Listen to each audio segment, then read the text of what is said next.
कारण परस्त्री माते समान मानणारा माझा राजा, या राजाच्या दरबारात त्याच्या आधी होणारे राजे आणि नंतर झालेले राजे प्रत्येकाच्या दरबारात बायांचा नाच झाले, पण छत्रपती शिवाजी महाराजांच्या दरबारात स्त्रियांचा नाच कधीही झाला नाही.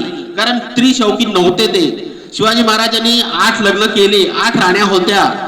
विरोधक काही बोलत असतील किंवा टीकाकार बोलत असतील का राण्या, त्याच्या मागचं सुद्धा राजकारण होतं. जेव्हा आपण इतिहास प्रत्यक्ष उलगडला की प्रत्येक राणीच्या मागे प्रत्येक घराणं जोडलं जात होतं, हा इतिहास होता. आणि त्या इतिहासासाठी संपूर्ण शिवरायांनी जे स्वराज्य उभं केलं, त्या स्वराज्यामध्ये आप्तसखीयांचा त्रास होता.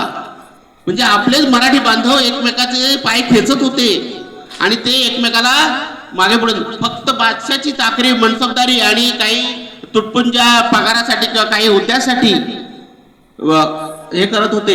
पण छत्रपती शिवाजी महाराजांनी सांगितलं, हे राज्य आहे स्त्रींचं राज्य आहे, हे राज्य होय स्त्रींची इच्छा आहे, हे राज्य माझं नाही, रयतेचं राज्य आहे.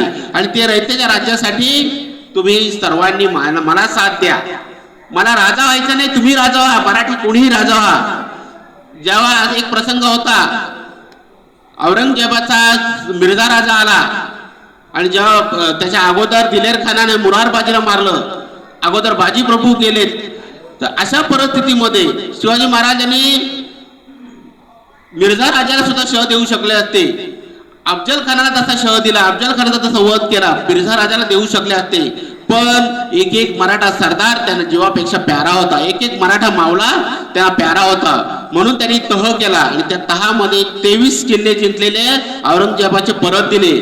पण मिर्झा राजाला त्यावेळी सांगितलं होतं की तुम्ही हिंदू आहात, तुम्ही राजे व्हा, तुम्ही या हिंदुत्वाचा राजे व्हा, मी तुमचा पायाशी राहतोय.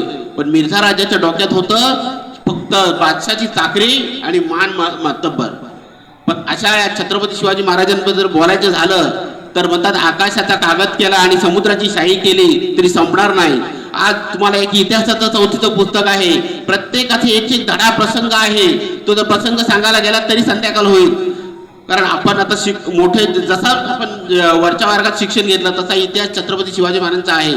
तुम्ही आज एवढंच सांगेल, छत्रपती शिवाजी महाराजांचा शिवजयंती ही गावोगाव घरोघर आणि आज प्रत्येक शाळेमध्ये होते तशी घरोघर आणि गावोगाव व्हायला पाहिजे. आज आपण सर्वजण या कार्यक्रमाला उपस्थित राहिलात तर त्याच्या मी याच गावच्या शाळेच्या वतीने, आयोजकांच्या वतीने सुद्धा तुमचा आभार मानतोय आणि माझं 2 शब्द संपवतो. जय हिंद, जय शिवराय.